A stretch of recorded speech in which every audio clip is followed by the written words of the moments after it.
Hi, Reena. I'm so excited. I'm on a mission to connect with like-minded, heart-minded individuals who are on this path to exploring this fantastic adventure called life.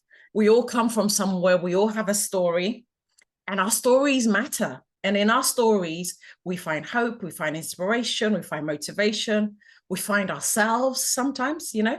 And I'm a huge fan of your podcast. I'm a huge fan of your podcast. I became aware of who you are actually because you're connected to my very dear friend Rosie Rose, and you did a great job with interviewing her about her father and the whole topic of forgiveness. And basically, that's how I entered your rabbit hole. But Reena, why don't you tell everybody about yourself? Aw, well, first off, I just want to say it means the world to me that you reached out and that my interview with Rosie spoke to you. And I love people that see the importance of sharing their story and gaining wisdom from other people's experience. That's a big part of who I am, is the reason that I started this creative endeavor was to catch up with people that have influenced my life and that I've kept in touch with, and some of the unique paths that I've taken. In the beginning of creating a podcast, I was like, wow, I did work in reality TV for on and off half of my career, and I've kept in touch with Jerry Springer's publicist and the nannies from Nanny 911 and some of the reality stars from Kill Reality and Survivor, and just like the beginning of reality television in general. Like when I graduated college, it was right before the internet took storm. I had a All right. beeper when I worked at Jerry Springer. It was my first job, and even how we booked those stories. So it was people calling into the show, people wanting to tell their stories, people wanting validation, people feeling like Jerry could add 2 cents to their life. And honestly, my podcast kind of modeled that. I was like, I want to talk to everyday people. I want to talk to people that have a story to share. And I want to share that with my dad, who's my number one fan and my biggest supporter, and see what he has to say about some of these people that I'm talking to. I Yeah. know he can weigh in with something witty. And so that's how my podcast began, was just like, let me have all of these conversations, share that with my dad, and see how that can change our lives. And it really has. I've loved the people that you've interviewed, the stories that you've told, the questions that you're able to ask, because some of them are really challenging. So you're really good at asking great questions that connects the viewer to the person in front of you, as well as keep the conversation going. And what I appreciate about your podcast is, like most of us, when we hang up, we might share, oh, I just did this great interview with Reena, Dad. Oh, she was so much fun and this and that. But to bring your father's comments and thoughts and feedback and insights and wisdom, because your dad has loads and he'll take it to different levels that maybe your show didn't have time for, like, genius. I really love it. And I tell you why I love it even more so. So before there was Google in my life, there was Dad. This is what I wrote in his tribute. My father passed away 2 years ago. My dad was my go-to for everything. My dad was literally a walking encyclopedia. He knew everything about every country, facts, fun things. He'd met people from all over the world. He traveled a lot with his career. And he was just a generally interesting, funny guy. And I love that you have that connection with your dad. And I love that you have that recording with your dad. For you now, it's a way of creating a unique podcast. Pictures are static, but what's really precious for me now is to play audio tapes of hearing my dad's voice. When people pass, Yeah. we have loads of pictures, but we don't have a lot of audio to go and listen to his voice. And I have a few on my phone just by chance. And I treasure those, and I sit with those, and I grieve with those. And in those moments, my father is alive, and the love is alive. So I just want to let you know how precious that is, that the preciousness is not even conscious to you right now, but in years to come, you'll see how incredible it is to have him part of your life story, your journey, what you're learning about people and life.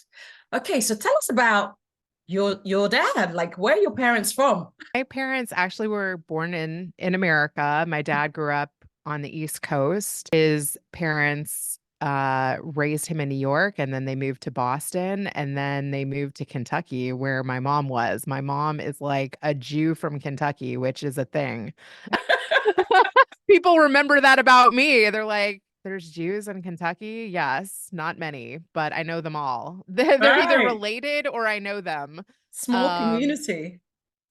yes, actually, mom's my mom's mom is from Indiana. And yeah, my grandfather, I grew up with all of my grandparents in Oh, Kentucky, like all four of my grandparents. Three out of the four of my grandparents are still alive. So that actually has been a big part of my story and influence, and really a big part of how I was raised. I feel extremely fortunate. I don't think I realized how lucky I was growing up, having four grandparents and knowing like five of my great grandparents, but that's Kentucky living. My mom had me at 19, and her mom had her early, and her mom had her early. So when I was born, it was five generations. oh, wow. Five generations. There's a picture of that.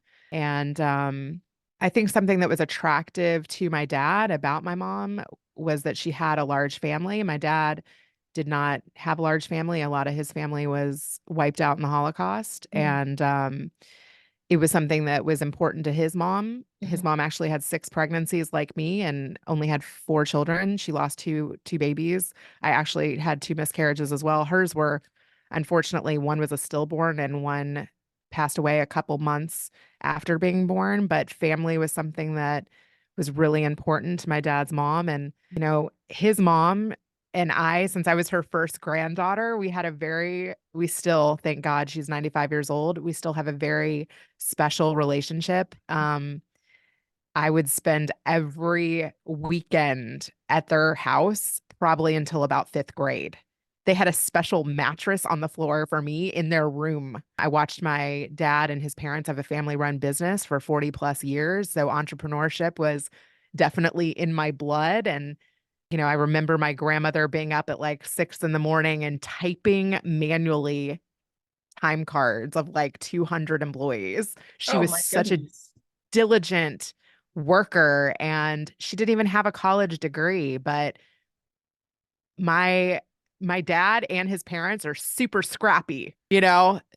They may not know how to make like a beautiful document. Even now, like my dad does some consulting work, and he's got the gift of gab. He's got a charm about him. He can sell.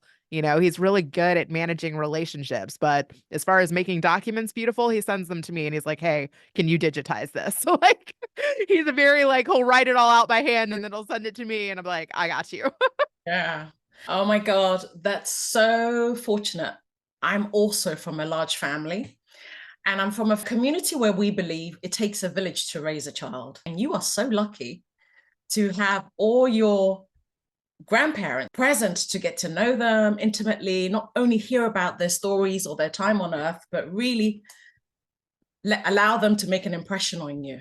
What are some of the conscious identity that you carry from your family line that is passed on generationally? What's really interesting is that even though I have met them all, and even though, I have a lot of memories of them coming to my singing performances or coming to all of my school functions, my mom's family is very private.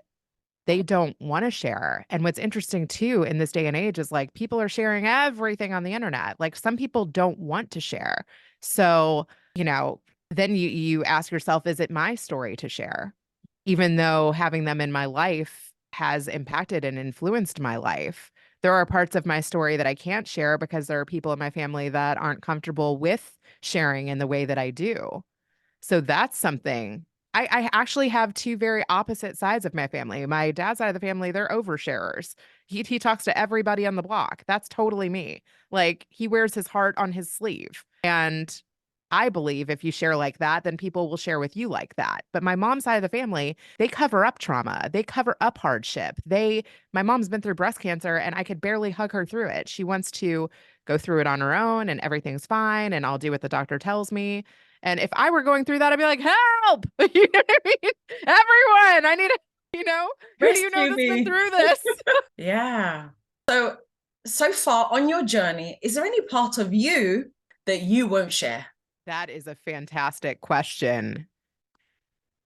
I mean, I went and explored away from my family for years.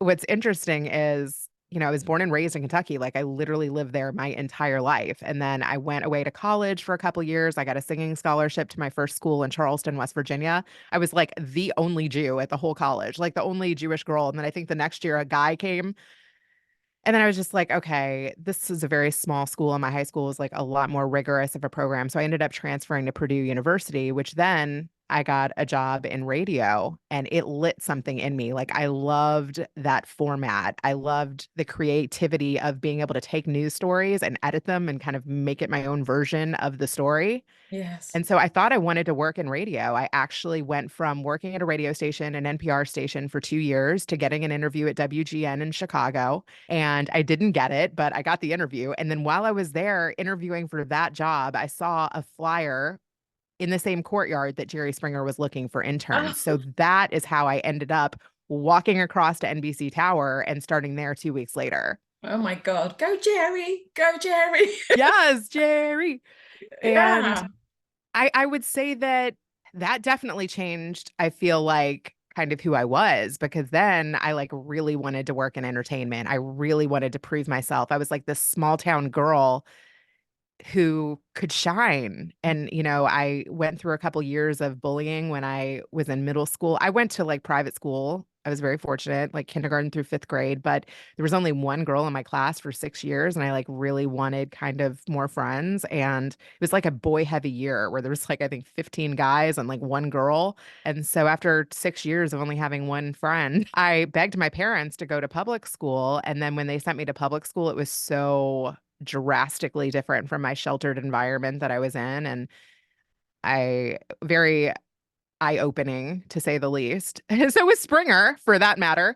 But yeah, some of those things that I saw and experienced were not how I was raised, but I was open to it. I mean, I wanted to learn about it. Yeah. And it allowed me to kind of forge my own path. Like, what was I raised with? What do they believe? What do I believe? What do I want to keep? What do I want to throw away? I think we all kind of go through a process of that. Oh my God. So many things so many things I want to ask you about that.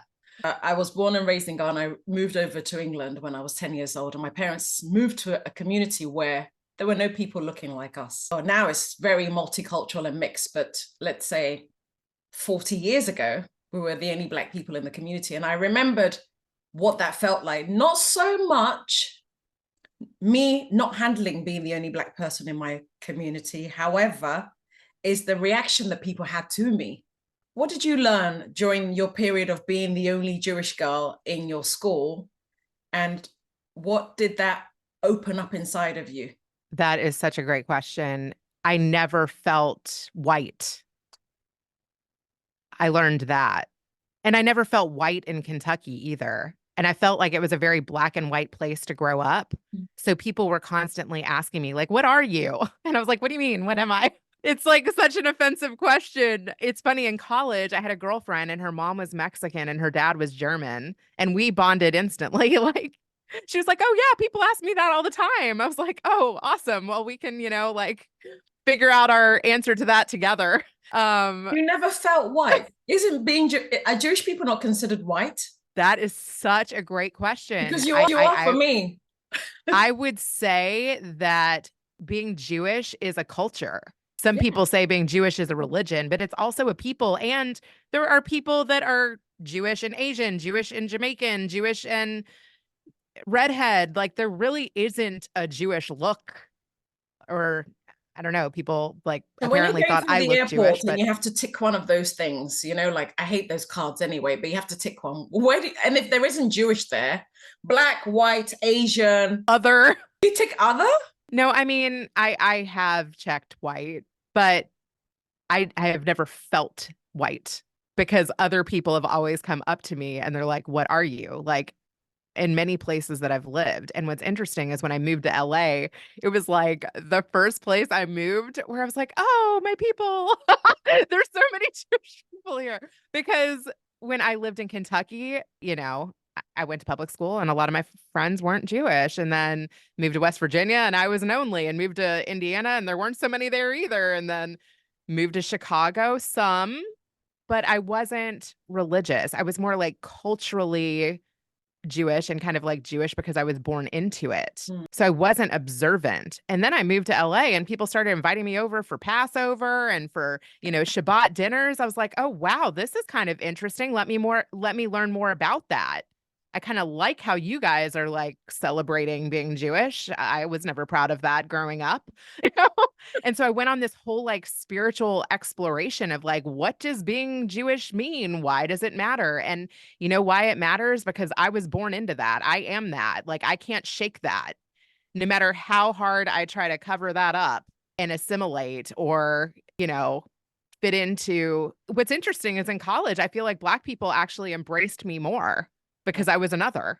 Yeah, we kind of collect every other, like every other belongs. That's really interesting. When I was younger at school, one of my best friends, for me as an African girl, her coloring meant she was white for me. But she's like, no, no, no, I'm Jewish. I'm Jewish. She was always, it wasn't just the religion, it wasn't just the culture. It was like a whole human race by itself that didn't belong white, Black, whatever. It's just Jewish. And, her family weren't that religious, but they had the ceremonial Friday night dinners. Yeah. They'll do the Passover, bits and pieces of the religion, but they weren't deep Yes. religious. But she also did the kibbutz to find herself Yeah. and find, like you said, her own path. Okay, my parents are Jewish. My grandparents are Jewish. They're proudly Yeah. Jewish, but I'm this born and raised in England. I don't fully identify as Jewish, but because there's a religion and a way of living that's not going to be me. How can I carve my own path? And similarly, I had a bit of in my chapters where, okay, I want to know what life looks like when I live in Ghana full time. What does life look like when I'm not a minority? So I went back to Ooh. Ghana to be amongst my people. And Reena, the interesting thing, people didn't look at me as Ghanaian, even though I Ooh. speak the language. But because I've Yes. lived abroad for like 40 years, my accent gives me away that, hey, where are you from? You're not Ghanaian. Where are you from? I am Ghanaian. And then I'll switch to our local dialect so that they can see that, oh, she's fluent. But even in my fluency with the language, even the fact that I ate the food, even the fact that I look like them, I was never really accepted as fully Ghanaian. Also because my husband is Italian, my kids are mixed race, and I never felt the sense of belonging that I thought I'd feel when I go back home, when I go back to being not a minority. So that introduced me to that famous quote that says, I belong everywhere and nowhere, but I belong to myself. That's so beautiful. I absolutely love that. There was a similar quote that I like to say, and it was, "I was once beautiful and now I am myself." Mm. I spent so many years of, yeah, like wanting to be skinnier, wanting to be prettier, wanting to perform better, wanting to be what everyone else wanted me to be. And it's such a journey of just being happy with who you are right now. Yeah. So that leads me to who is Reena right now and what does happiness mean to you? That's so good. I will say I have been very much exploring my creative talents, and that so much lights me up. That's who I was as a little girl. Like, I used to love to put on performances for my grandparents and my parents. And through podcasting, I have connected with musicians and artists and creatives. And I definitely think that that is a piece of who I am. So, this one podcaster, Bruce Chamoff, he's the CEO of the World Podcast Network. He's got like 1,000+ podcasts on his network. He is also a musician for like a good chunk of his life. And he was like, yeah, I collaborate with people all the time. I was like, hey, if you're ever looking for somebody to like sing a hook or like sing backup, let me know. And then I ended up collaborating with him on 2 songs. And then there was this other guy from Fun Fact Friday, David Meadus. He does a scripted podcast. And I listened to some scripted podcasts. I actually produce a scripted show. I was like, oh, I wonder if I could actually do that. Like I've worked with voiceover artists and, on Nanny 911, I did the circle takes and all of the post-production with the nannies. I was like, let me try that. And so there's an episode of me being an angry newscaster getting ready to air. Yeah. So I would say, like, who I am right now, first and foremost, I'm a mom. I have 4 children. My oldest is Four almost children. I didn't 16. know that. What are the Yes. sex? Are they boys, girls? I have 3 boys, 1 girl. Mother of 3 boys. Wow. Kudos to you. I Thank salute you. you. I've got one son and his work. 3 of them. Yes. Okay. Yes. So, that is a big part of who I am now. I'm always thinking about them and always trying to juggle both, my profession and parenthood. And what does that look like? Can you still have both? I just did a podcast about that actually. It is such a constant juggle. And also, like, in the beginning, I really feel like I lost myself in parenthood because even though I had watched like 3 seasons of Nanny 911 and worked as a post-production supervisor on thousands of hours of footage of how to raise children, when you have your own, they all meet their milestones at different times, and no book will prepare you for parenting whatsoever. Yes, absolutely. Okay, so wow. First of all, I want to honor you for where you are right now. I really feel like we're all born to create, whatever our creative mission, whatever our path. It's so nice that you have embraced this season. There's been parts of you that was raising 4 children, and that's complex. We'll come back to the conversation about motherhood, but you make time to be creative because, as we spoke about earlier, your creativity really matters. And I'm lucky that you say yes to your creativity with your podcast and the things that you're doing. Yesterday, I did a live and I was fortunate for you to be present, and you're talking about singing. I always wish I had a singing voice. I admire singers so much because music does something for me. It completely can support whatever energy I'm trying to shift in my body or anchor in. I love music so much. I was raised by a lot of Christians and I go to church, and I love that. My favorite part of church is the praise and worship. When you go to a good church, my judgment for a good church is the praise and worship because it can completely elevate you to receive messages in a different way. So I love that in you. Tell me what you've learned about motherhood. Can a mother have it all? The children, responsibility of raising the next generation, imparting values, attitudes, opinion. The first 18 years, we are the person downloading into them, and modeling for them what life looks like, whether in marriage, in motherhood, in parenting, in career, and creativity. How are you finding it all?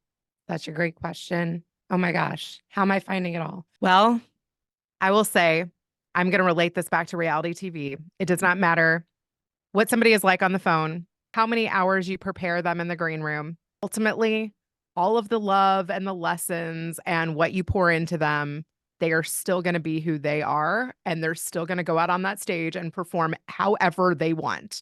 Hopefully, you've modeled good things, but sometimes kids will surprise you with they have their own ideas. And you know what? My dad really let me have my own ideas, maybe sometimes to a fault, because I definitely took a lot of risks. And I always knew that I could call him at any hour if I needed a bailout.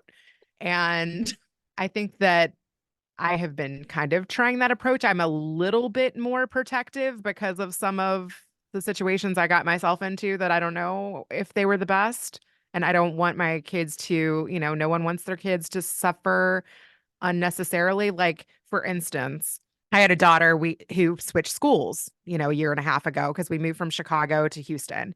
And it was an adjustment. It was hard for all of my kids, like 4 new schools, and they're all going to adjust differently. And she was going through a day where she had gotten into it with a couple girls in school, and she texted me and was like, I need Starbucks. I'm like, not every parent would do that. Yeah. Not every parent would run to their kid's rescue. I can't, my parents didn't have the luxury of doing that, but I've done that multiple times for my daughter. If the pandemic taught me anything is that, like, honestly, being there from 7:30 to 4 really doesn't matter. I'm okay. Like, even today, the kids had a dress up day at school where they could dress like their teachers. And my daughter was like literally like making a beard on her face with like eyeliner. And she had a friend spend the night last night, and they were getting ready too long this morning. They were both late. and they were having so much fun, like mocking their teachers and getting ready to go dress up like their teachers. I let them make a grand entrance. I let them show up late and be creative and have the time of their life decorating themselves this morning and last night till ungodly hours. Yeah. Oh, So parenting comes with unconditional love mm, and also loosening up, I think, on some of your boundaries and expectations. yeah. Oh, you're speaking right to my heart. So I have a 17-year-old son and 11-year-old daughter. Cute. Like your daughter, I'm the only girl out of 6 siblings or brothers. So I know what it is to be the only female amongst boys and trying to find your way. I was actually a middle child. What position is your daughter in? Yeah, she's number two. She's Right. got a Okay. brother over her and two under. All right. Nice. And I feel for her. But I admire the friendship that she has with you and the trust that you've built, that whatever's going on in the outside world, she can always come to you, because I couldn't always go to my mom in the way that she was going through stuff as well. My parents had a very turbulent relationship, and sometimes I didn't want to trouble her with, whatever challenges I was having at school or in my time. So I tried to solve everything. So I love that you have that bond with your daughter. And then you're so right. Parenting is a bumpy road, right? Woo. Of course, you show up with all the tools and best knowledge and best practices that you can offer. But at the end of the day, that child takes the stage and they become who they're supposed to become, or whoever they choose to become. That might take some of your wisdom, might not take some of your wisdom. Connecting on music, I love a song by Martina McBride that says, "In my daughter's eyes, I am a hero. She thinks I'm brave and strong, but the truth remains is that she was born to rescue me." Oh Right? my God. Wow. That just gave me the chills. That's so beautiful and powerful. That is so good. Yes. She was born to rescue me. So my question for Oh, you is, what has been the rescue mission that you've taken from your children? Right? Because the first thing that comes to mind is honestly, we have an unruly neighbor. We live in townhomes and they are very close. Like we went from having a house in Chicago with more space in between neighbors. And we have a neighbor that like literally lets her dog use the restroom in our yard every day. And she doesn't always pick it up right away. oh, And it so very number two as much well. bothers me. But you know what? It doesn't bother my kids at all.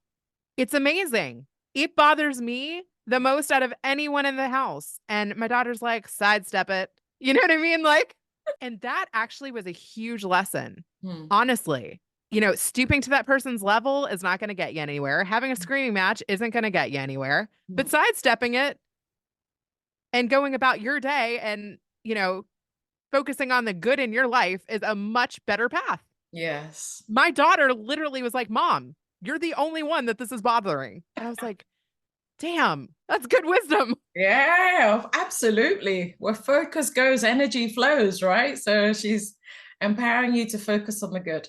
So your daughter is in a family generation where there's quite a few of the generational females still around, the grandmother, mother, great grandmother.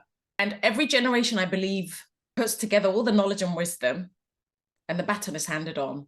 What do you hope she takes from the generations of women that she's been lucky to meet in her time?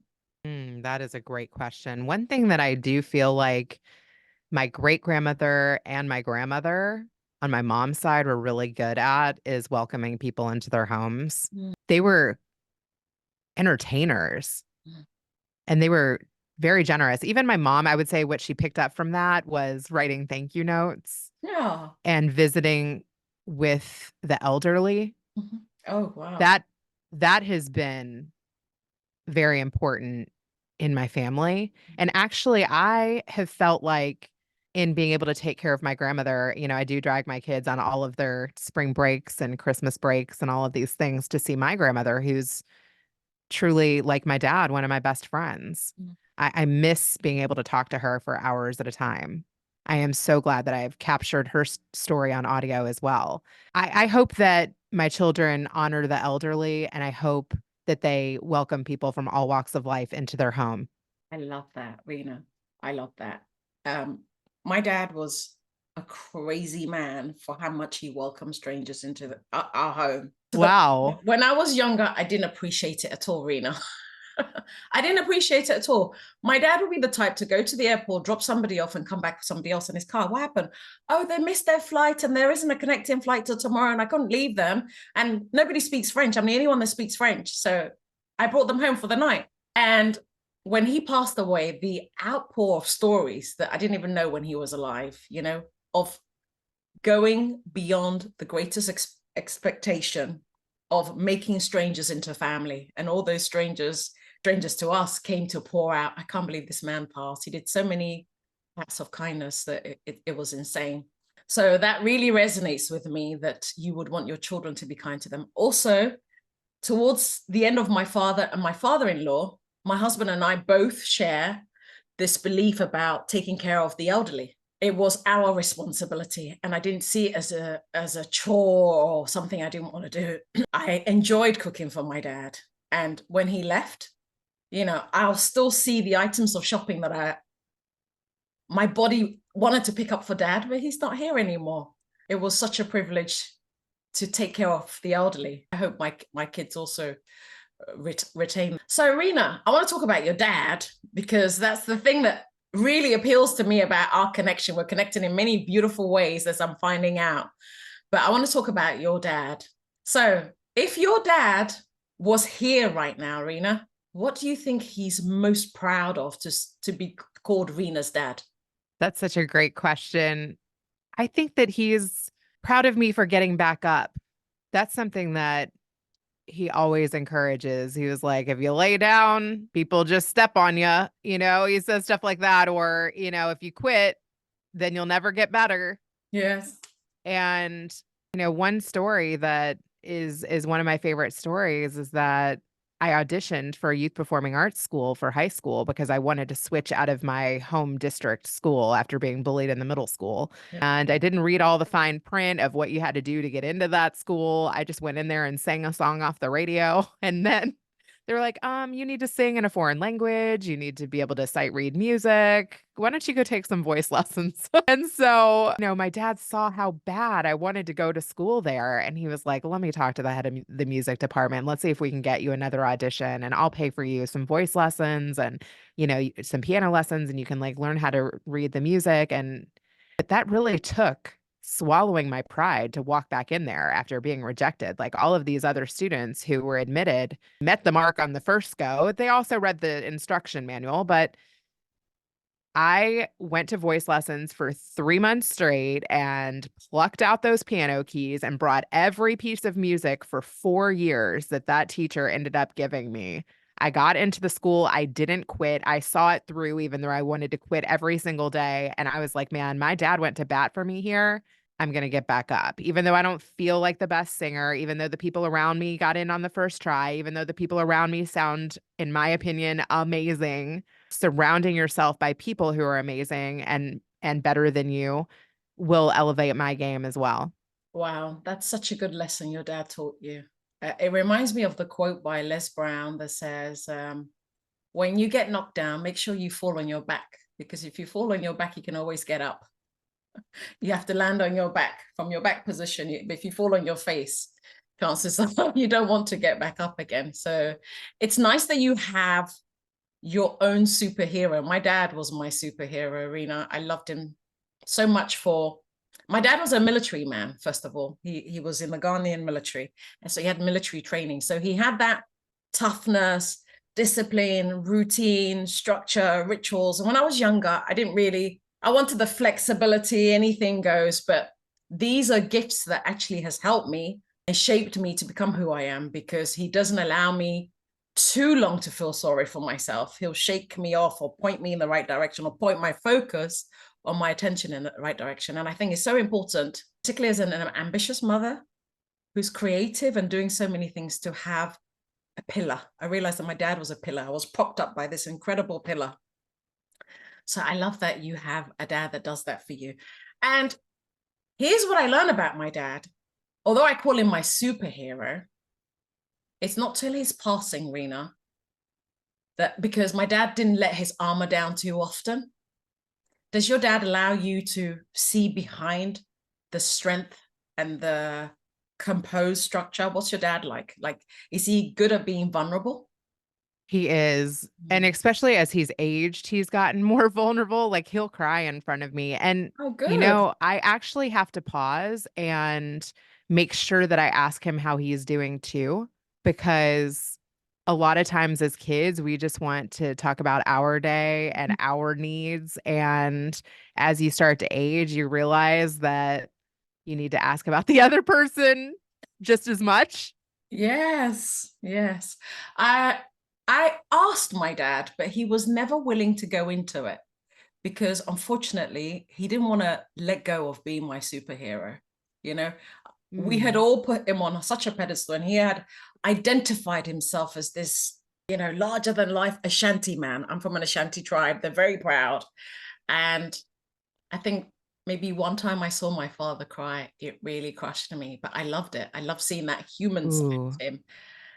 And also when he passed, with all the pictures, going into his childhood pictures, it's almost like I got to know my dad all over again and taking off his army officer suits that we'd put on him and seeing the fragile, vulnerable boy that, did so many things with his life and saw the human side of him and I felt bad that I didn't allow him also to just be whoever he wanted to be. My dad made some choices that I didn't always support, and I regret that because, like we're talking about our children, there comes a phase in life where there's that crossover where we need to parent our children, parent our parents, right? Yeah. Like I find that my mom allows me to be her coach, her advisor, her mentor. It's not just take, like you're saying, you check in on how was your day, but I get to say, how does that make you feel? What do you think about that deeply? Not from her advice, but just seeing the innocence and a child in her and going to offer her a hug or, be her mummy and make her feel like she is carried and I can be her pillar. So I'm loving that crossover that happens from them being your caregiver and your superhero and propping you up to, if they live long enough, we have this opportunity to be their superhero. I Yeah. feel like that happened for me through this project with my dad. It has really made us closer. Yes. Like we were a little bit talking about before this, I feel like it's kind of given him something to look forward to, given him something to think about, giving him something to evolve with. Mm. It's amazing. I'm in my early 40s. When you have a project in your early 40s with your parent where you guys can work on something professional together and creative together and something where you can elevate in a new way together. I mean, how many people actually do that with a parent? It's crazy. And it's so rich to see the generations sat side by side together. So you have all your modernism and approach, and your dad comes with the old school wisdom. Tell your dad he has a raving fan in England. I love you, Aw. Ellie.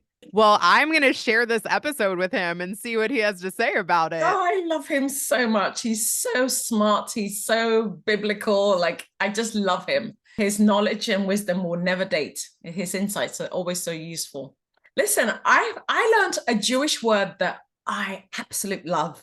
And since you're Jewish, I'm going to show off my one Jewish word that I know, which I learned in church the other day, and it's called hesed. And Yes. it has a difficult translation in English because it means so many things. But the meaning that I'm using here is the unconditional love that our Father has for us. Obviously, we're talking about Heavenly Father. What is your Hesed love for your dad? What is the unconditional bond between you and your biological father? I love that question. When I think of the word chesed, I think of giving to others. And my dad has given me so much of his time. I mean, if you think about it, time is our most valuable thing. Mm. And literally, we have done over 350 episodes No together. That means way. he has listened to over 350 hours of me interviewing people And commented. and commented. So he has to listen. That is a lot of special time. That's a And hasila. honestly, that's huge chesed. That is a huge amount of giving. And it's a huge why for me now. It's a huge purpose for me now.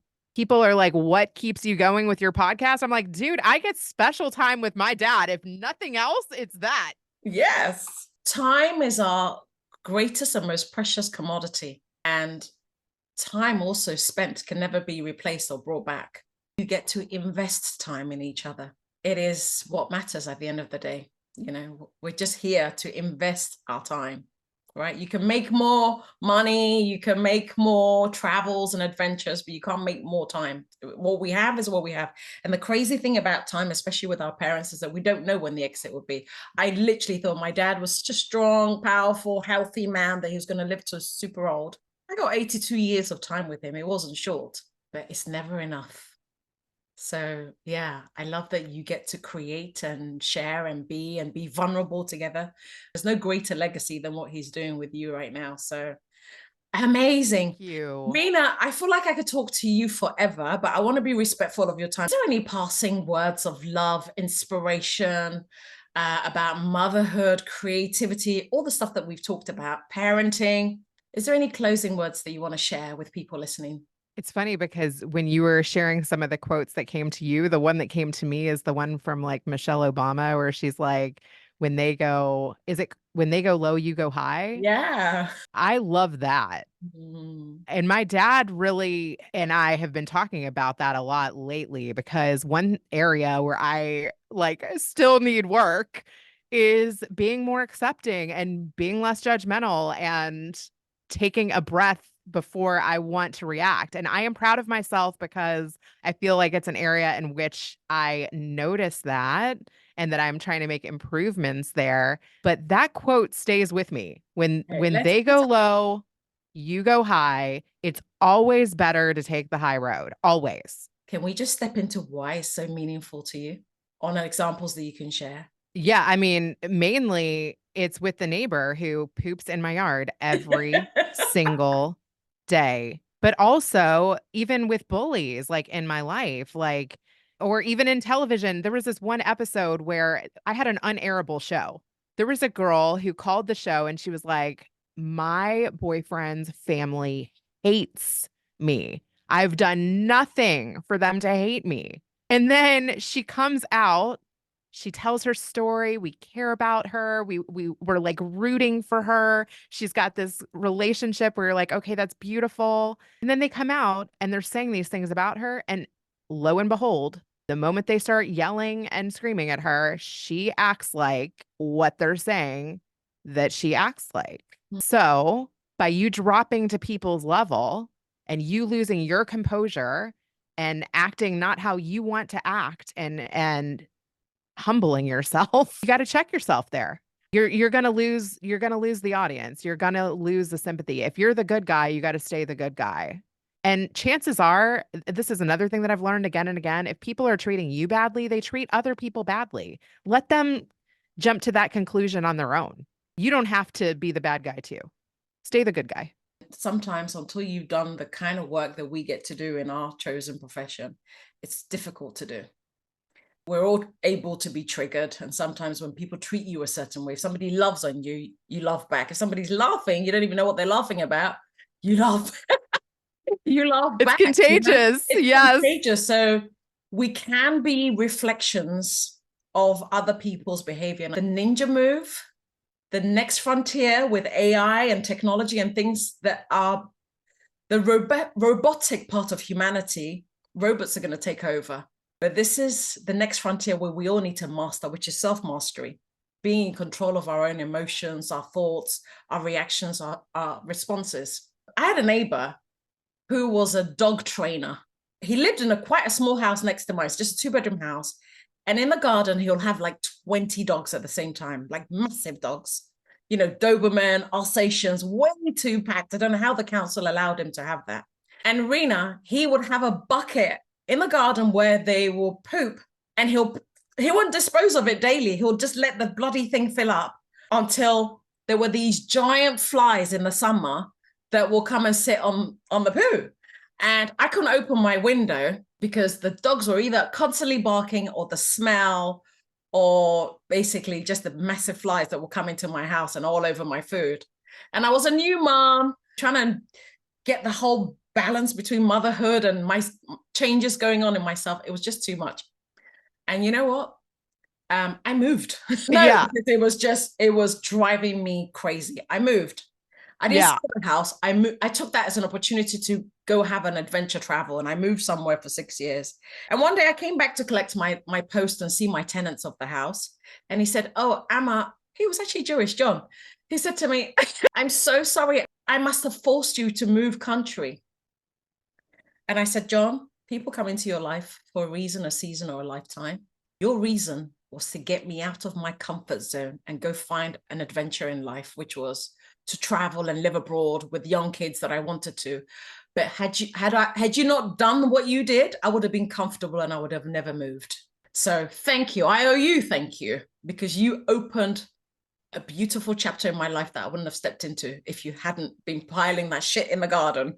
I love that. I hope you find an empowering reason or meaning that these dogs are doing for you, because this is what happened for me. And Reena, when they go low, absolutely you go high. It's not easy, but we can do it one day We at can a do time. it.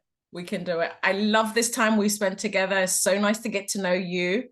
Tell your dad hi from a fan in England. Say hello. And we should definitely continue this conversation another time. But thank you so much for saying yes to me. Thank you so much for your light. And long may you continue this amazing journey you're on for yourself and with your dad. Thank you for sharing your dad's story with me and your most precious gift of your time. Excellent interview. And I feel so close with you from this conversation. Amazing. You're welcome.